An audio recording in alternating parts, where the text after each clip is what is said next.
Coming to you live from the MediaPlex in downtown Windsor, this is a presentation of St. Clair College Journalism. Good evening, Windsor. I'm Dan Gray, and you're watching MediaPlex News Now.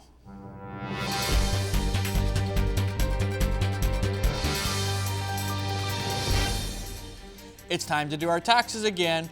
What can be a nightmare for some doing it on their own is often made easier for others by hiring an accountant. Evan Mathias outlines the difference between the two. That's right, tax season is here and we're right in the thick of things. I headed out this Easter weekend to get the inside scoop on the benefits of doing your taxes yourself versus getting an accountant to do it for you. For some, tax season is no big deal. Crunch a few numbers, organize T4 slips, and call it a day. For others, it is a task they struggle with and use the assistance of an accountant to complete. Ian Murphy is a tax partner at Miles & Co. Chartered Professional Accountants. He deals with a number of clients every year filing their taxes. It always feels like it's the busiest you've ever been in your life, but every year I think is pretty much about the same. Murphy says that while returns aren't rocket science, there is justification for getting a professional's help. There are always situations where expertise is needed, but I'd say, 80% of the files out there, people could probably just do them themselves without too much pain. But the way that I always talk about it when I'm discussing my fees is that I could drywall my basement. I don't want to drywall my basement. I'd rather pay someone to do it. According to Tracy Jones, filing her own taxes each year is beneficial in a couple ways. Besides the financial gain, which is first and foremost, I don't know, it keeps your mind sharp as far as I'm concerned. And I don't know, it just keeps you in touch. I'd rather do it myself. It's very simple, it's very basic. Murphy says that filling out returns doesn't take long, generally only a half hour. So if filing isn't a difficult process, then why do so many go to different tax centers every year for assistance? Murphy and Jones each drew different conclusions. I think it's one of those things where people just assume it's a lot worse than it is. So sometimes you go through that one painful audit, or you miss something the one year and you get dinged with something, or you have a bad tax repair at some point in time, and that kind of hurts you. I'm thinking maybe time, because people are just so busy, especially if they've got children and they're always running here, there and everywhere. It's easier just for them to just collect everything and just hand it off to somebody else. Now, whether or not you do your taxes yourself or are like me and don't particularly enjoy crunching numbers and hire someone to do it, the deadline is fast approaching. You only have 25 days left until the April 30th deadline. It's time for us to go down to the corner of University and Victoria, where our weather reporter is trying to stay dry. Chelsea, how bad is it raining out there? It's currently raining and 8 degrees outside. The low of the day is expected to be 2 degrees. I'll be back later in the show with a 3-day forecast. Dan? Thanks, Chelsea. The MediaPlex's British Beat is a fun segment hosted by our UK correspondent, Sean Preble. In this edition, he takes us around London to highlight some of the best sights.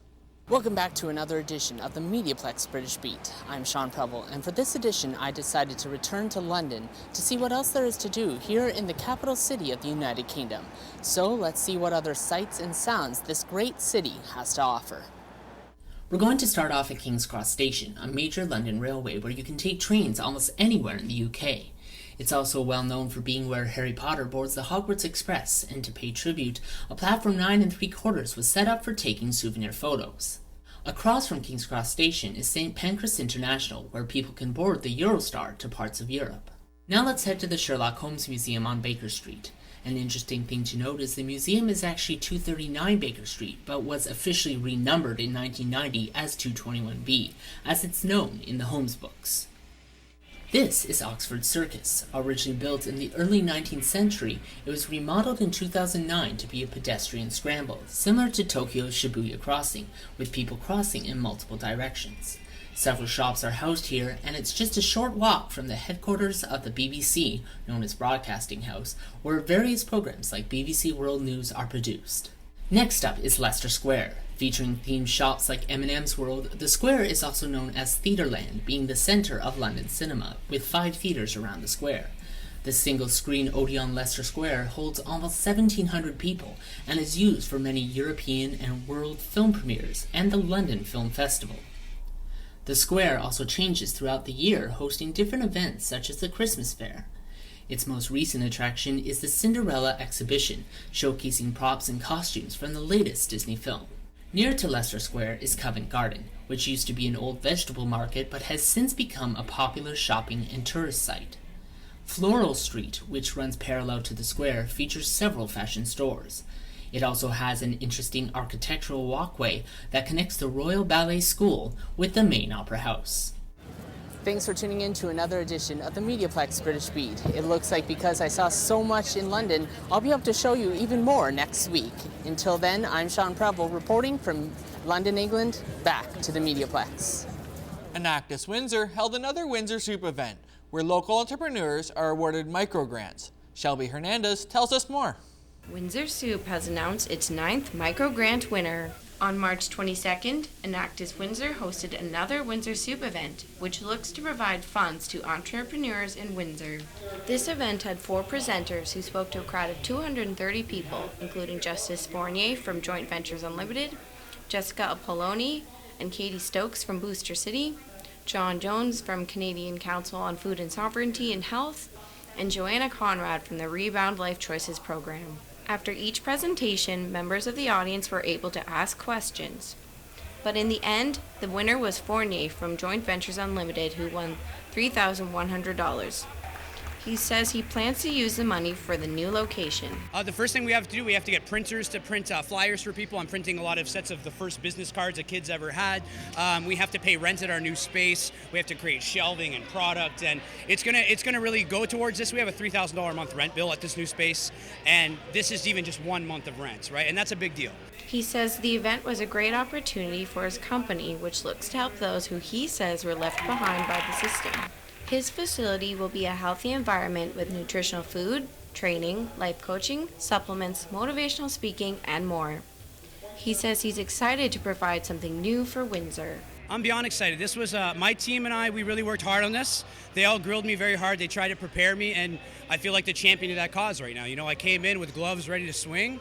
I calmly waited my turn, and I made sure I went for the knockout. The next Windsor Soup will be held at the Libro Center in Amherstburg on May 3rd. For MediaPlex News Now, I'm Shelby Hernandez. It's time for another edition of 3 Minutes With. Kenny Bullock hosts and is joined by Josh Beneteau. Hello, I'm Kenneth Bullock, and today we're spending 3 minutes with Josh Beneteau, team captain of the Bell River Automatons. How are you today? I'm fine. How are you? Pretty good. So how'd you get into robotics? I heard about it at my high school, and I thought it sounded fun, so I thought I'd give it a shot. And where do you go to high school? The Bell River District High School. So you're involved with robotics, but that just raised the question, what does your robot do? Our robot this year is built to meet a challenge that First Robotics gave us, which was to stack plastic totes on top of another until we could make a full stack of 6 and place a recycling container on top of that. And was this involved in the competition you had at St. Denis? Yes, it is. It's a game sort of thing that robots pit up against each other to see who can stack the most totes, who can make the most stacks in certain places, and there's a bunch of little twists in there to make it more challenging. Okay, and as team captain, what do you do? I manage my team like a business. I make decisions, I get to learn about what it's like to manage a real business.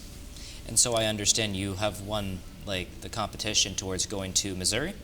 Yeah, we received an email just at the beginning of the weekend that we would be accepted to go to St. Louis this weekend and compete against 300 other teams. What goes into being prepared for St. Louis? There's a lot of preparations that we need to make. We need to train our build team so that they can make repairs and things like that on the field. We need to have our driver practicing, getting ready for the competition. And we also need to do a lot of fundraising to get ready for this because it costs quite a bit of money to send our whole team to St. Louis. What kind of fundraising are you planning? Well, we are looking at doing things like car washes, just talking to different businesses and see if they'll help us go to St. Louis. Do you have any plans in the future that tie into robotics? Yes, I do. Participating in robotics, we can earn sponsorships for ourselves, and it is going to help me go to university afterwards. Where are you planning on going? I'd like to attend the University of Waterloo. Oh, okay. Do they have a good engineering program there? Yes, they do. Yeah. Okay. And what are they going to ask you to do at St. Louis? What will the tournament ask of your robot to do? Well, it'll be the same competition that happened here at the St. Denis Center. We will send our robot out onto the field to stack boxes onto scoring platforms. and attempt to do the best job we can. Okay. And how many months of preparation does it take before you're even ready for a competition like this?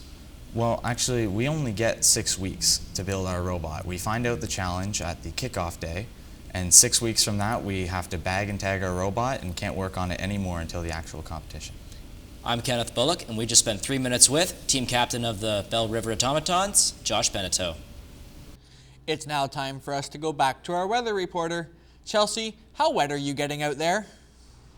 Well, Dan, the weather is more fit for worms than it is for humans today, and we can expect rain for the rest of the week. Tomorrow there will be thunderstorms with the high at 7 and the low at 4. Thursday will be rainy, but the temperatures will be in the double digits with a high of 19 and a low of 4. Finally, on Friday, we'll be seeing a mix of rain and clouds and a high of 6 and a low of 8. If anyone has planted a garden this year, they don't have to worry about watering it. Hope you're enjoying your dry studio, Dan. Thanks, Chelsea. The art scene is alive and well in downtown Windsor. Ryan Bro has the story. Downtown Windsor establishment Milk Coffee Bar is featuring local artist Brianna Benor. Milk has been featuring artists from all over the country for over 15 years. Owner Angelo Marinati explains.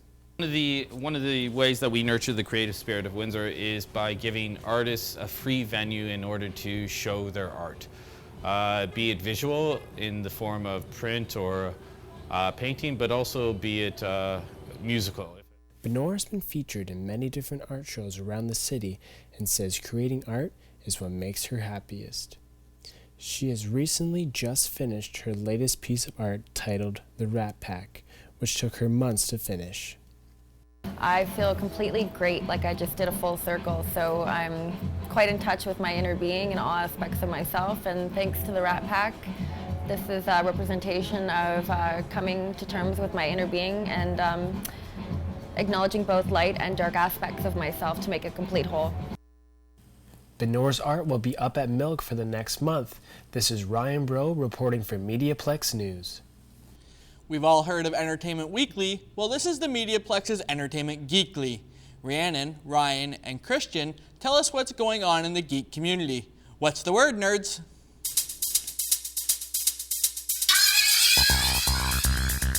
Hello, ladies, gentlemen, and mutant kind. I'm Ryan Adams. I'm Rhiannon Lotz. I'm Christian Bouchard, and you're watching Entertainment Geekly, Episode 2, Attack of the Microphones. For today, we have news from all corners of the galaxy, including an Alien Invasion sequel, as well as the lowdown on the Marvel Cinematic Universe. But first, let's go to Christian so he can tell us about being Batman. Sorry folks, but you're just gonna have to wait a tad bit longer to become Batman. Rocksteady Studios announced via the Batman Arkham Twitter page that the game's release date has been delayed by the publisher for the second time. It was originally scheduled for the release date to be in October of 2015, but has since been moved to June 23rd of 2015. However, as a reward for being patient, and to make the wait even more worthwhile, Rocksteady has released a new gameplay video.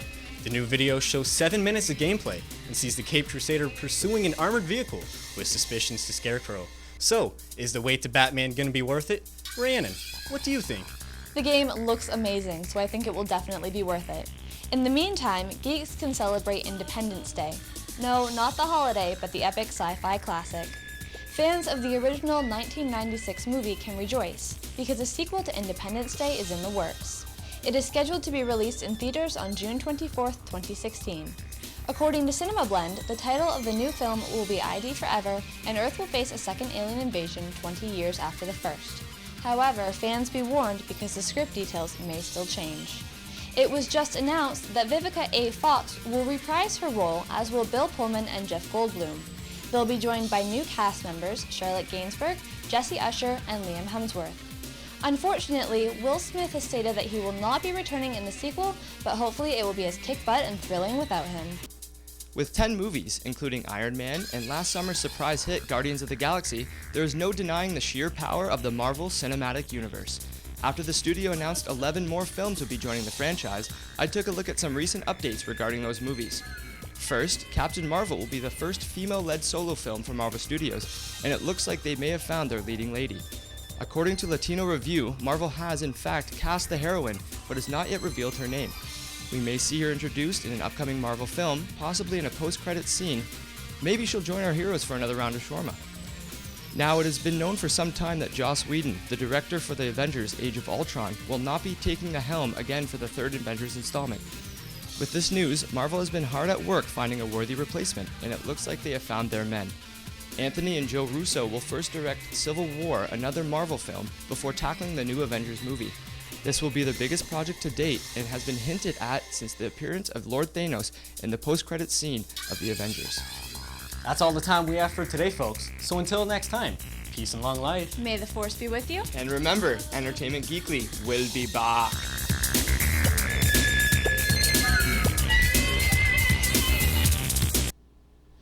In another MediaPlex special, two reporters delve into the world of fashion to show you the latest trends.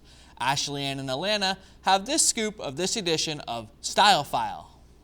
Welcome back to the Style File. We hope you had a great March break. I'm Ashley Ann Mentley. And I'm Alana Wills. The weather is slowly but surely getting better, and that means it's almost time for the best part of the year. Spring fashion. New York Fashion Week just wrapped up, and we got a glimpse of the hottest trends we'll be seeing this season. So today we're going to tell you about some of our favorite trends for the year. So let's start with you, Ashley. What trends will we see you rocking this season? Well, there are definitely quite a few great hair and makeup trends that I'm a big fan of. One of them is the ever classic braid, but this year it's all about being loose and messy. Whether it's a French braid straight down your back or one that comes over the shoulder, the less perfect it is, the better. Another trend that I've been following is the natural air-dried wave. We're getting further away from perfect curls created with a curling wand and headed a lot more towards a natural, relaxed-looking wave. The best way to style either of these looks is by using mousse. You scrunch it into the bottom and then work your way up. If you're looking for more volume, you'd want to consider drying your hair with the diffusing attachment on your blow dryer. Well, I'm on board for any trend that gives me an excuse to have messy hair. Me too. So what about you? What trends can we see you in this season? Well, as far as fashion goes, last year was all about the 90s. But this year, it's all about fringe and flare. That's right, the 1970s. Inspiration from this decade took over the runways, and it's one of this year's biggest trends. From Saturday Night Fever to Bohemian Rhapsody. This trend is all about variety, having fun, and being bold. To rock this trend, start with bright colors and eye-catching floral patterns. And say goodbye to your skinny jeans because wide-legged pants are officially back in style. For more of the hippie look, grab a loose-fitting blouse and pair it with your favorite denim. And it wouldn't be the 70s without some fringe. An extremely popular look this year that can be worn subtly or in bolder ways. But bonus points if you can get some suede in there too. And lastly, channel your inner American hustle with lots of gold and sparkle. And the year's other big trend, the jumpsuit. You must be happy. That sounds like a lot of your favorite things. I cannot wait. Well, when it comes to makeup, one trend that seems to have crossed over from winter is a slightly darker lipstick. Strong plum and berry colors are definitely still in, which is a great way to transition from your winter makeup routine. As far as eyes go, there are two trends that I'm following right now. One that's a basic neutral eye. Natural shades of brown and tan with very little or no eyeliner are in. This definitely complements the more natural hairstyles that we're seeing this year too. If you're looking for a little more color though, blue eyeshadow is back in as well. There are various ways to include a pop of turquoise, whether it be with your liner or the shadow itself. Just make sure you don't overdo it. And lastly, we can't forget about the nails. This year, it's all about the negative space manicure. The idea behind this one is bringing cutouts from your clothes to your nails. I achieved my look by simply placing a thin piece of tape on my bare nails and then painting on top over it. Looks great. Thank you. That's all the time we have for today. Thanks for tuning in, guys. We hope you enjoyed our look into the hottest trends of spring 2015. Make sure you join us next time when Alana and I go and check out the fashion design program at St. Clair College. Can't wait for that one. Take care, stay styling. For 4 decades, the Windsor Community Choir has been singing for the town. Now they're celebrating their 40th anniversary with a special concert. Eric Zarens gives us the details. They are the voices of our community. Singing, that is. The Windsor Community Choir is celebrating 40 years of operation with a concert recital at Glenwood United Church on April 12th. Established in 1974, it was part of the Board of Education's Adult Learning Program before becoming a performance credit at the University of Windsor. Roberta Quinlan is the executive director of the choir. The community choir is open to all walks of life, all different levels of music skill. It's a non-audition choir. At the time, it was directed by Edward Kingans, and our accompanist was Matthew Kalbaki, and Ed had been my instructor at the University of Windsor. On this special occasion, the choir was introduced to Aaron Armstrong, who is replacing Dr. Joel Tranquilla as conductor. Armstrong has collaborated with many music programs around the world, from China to Europe, in regards with opera singing before returning back to our hometown of Windsor to take charge of the choir. I did my Bachelor of Music here at the University of Windsor. Then I went out to the University of British Columbia and pursued my Master's in Music with a specialization in opera. Then I did a diploma there. Then I sang professionally with Calgary Opera, and now I'm doing my Bachelor of Education back at the University of Windsor. Totally different from the opera stuff, but I think I want to do something non-traditional with my degree. No musical experience has ever been needed or required to join the choir. The age range goes from 18 to 80 plus. As part of the 40th anniversary celebration, they will be performing Celtic and African sets and past favorites from the choir and conductors. Windsor Community Choir will also be entering the Kiwanis Music Festival for the first time in their history. Armstrong's experience with the festival will help cope the choir with the knowledge of what they're in for. They've never done it before, and this is my first time with them, but when I got back last year and started my children's choir, it never occurred to me not to do everything that I could. So I entered my kids in Kiwanis, and they had no idea what they were doing, and that was cool. So I've entered these guys in Kiwanis too, and I don't know if they're excited or nervous. I think a little bit of both, because it's a totally new experience for them, but I think it'll be cool. This is Eric Zern signing off on a high note for MediaPlex News Now. The Royal Canadian Legion branches are gathering places for veterans. However, one of those gathering places in Windsor might soon be closing. Sean Frame has the story. The Riverside Royal Canadian Legion Branch 255 is struggling to stay open, but it is not going down without a fight. The branch has seen attrition in the past 20 years. From a once 2,000-strong membership, it now has roughly 320 members. The branch is in major need of repairs but does not have the income to cover these costs.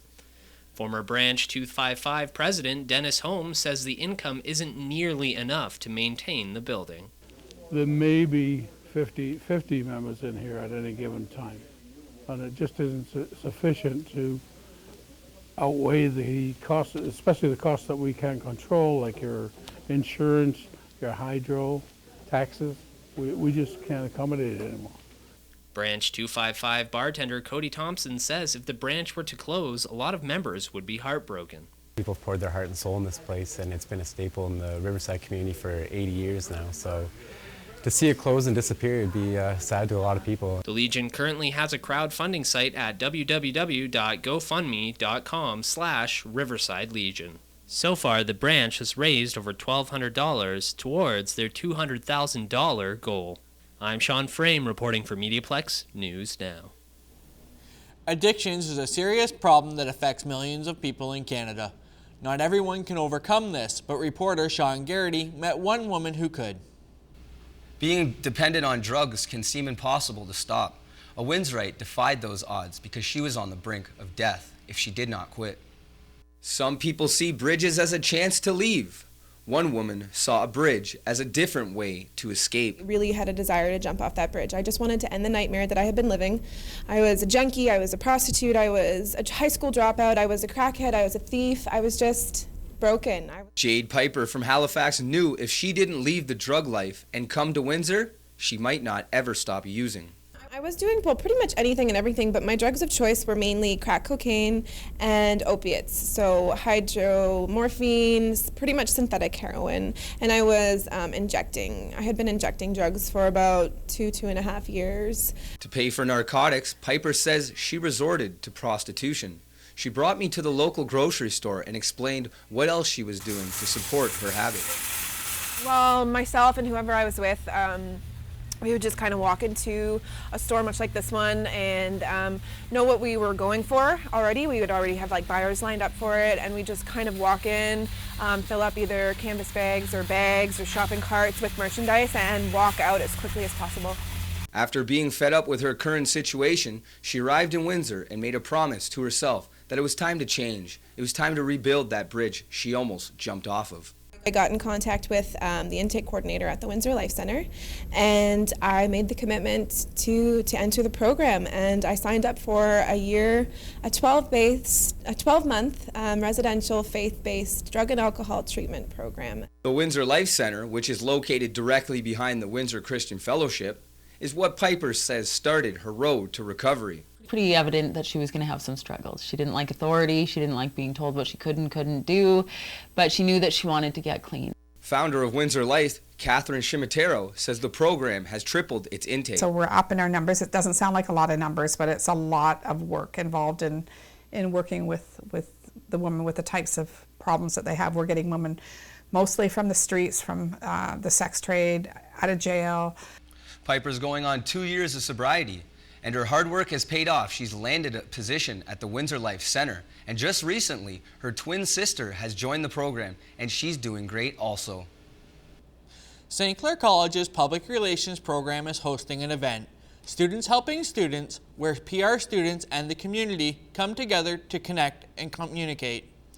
This event will take place April 29th at Ambassador Golf Club and will also support the Windsor Youth Center.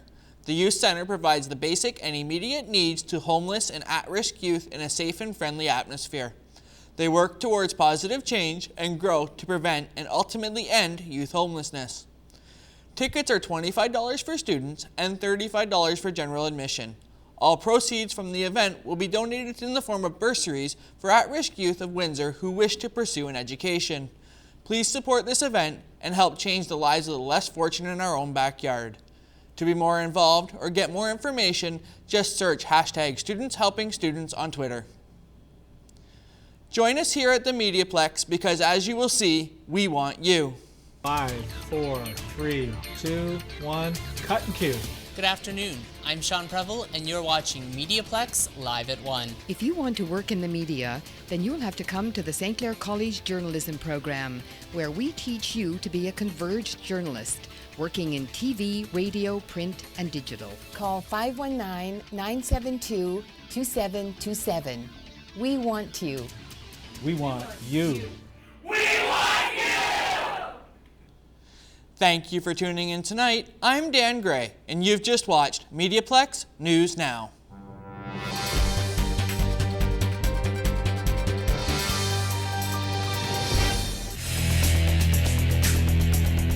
MediaPlex News Now is a production of the St. Clair College Journalism Program.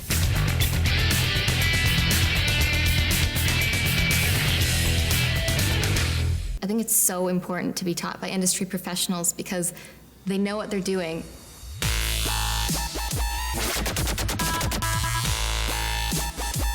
And they're not just teaching because they read it in a book somewhere. They're teaching because they've lived it. I choose to take control of my future, and my path is St. Clair College.